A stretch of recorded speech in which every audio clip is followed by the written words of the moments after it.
continue. At narinig nila ang tinig ng Panginoong Diyos na lumalakad sa halamanan sa kulimlim ng araw.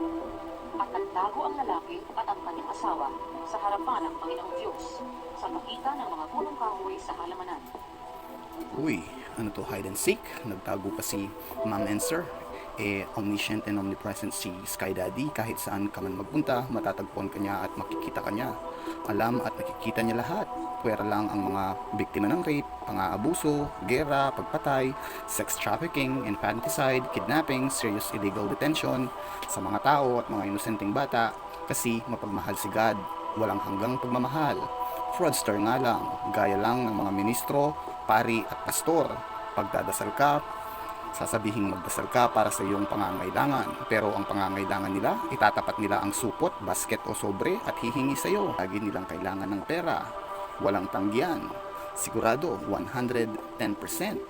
Let's proceed.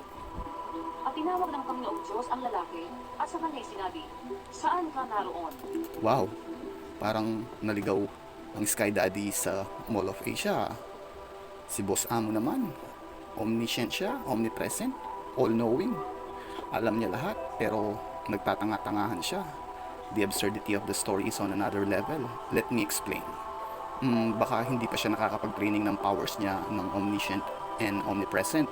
Parang si Goku lang. Noong natutunan niya yung Kaioken, tinuruan siya ni King Kai. Super Science Blue, si Whis naman. Super Science God, natutunan niya kay Beerus. Ito marahil ang dahilan kaya wala pa ang kapangyarihan ni Sky Daddy na all-knowing and all-present. At sinabi niya, "Narinig ko ang iyong tinig sa halamanan, at ako'y natakot, sapagkat ako'y hubad, at ako'y nagtago." At sinabi niya, "Sinong nagsabi sa iyong ikaw ay hubad?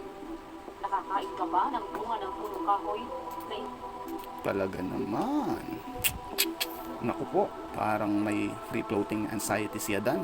Baka resulta ng pagkain niya ng prutas.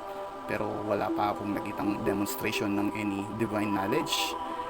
Heto ito yung mga berso na kung saan binabanggit ang mga kapangyarihan ng Panginoon.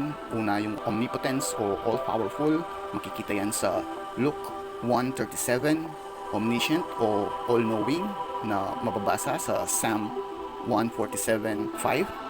At omnipresent na naroon lagi ang Panginoon, nakabantay sa iyo, na makikita sa Jeremiah 23:24. Okay, 1.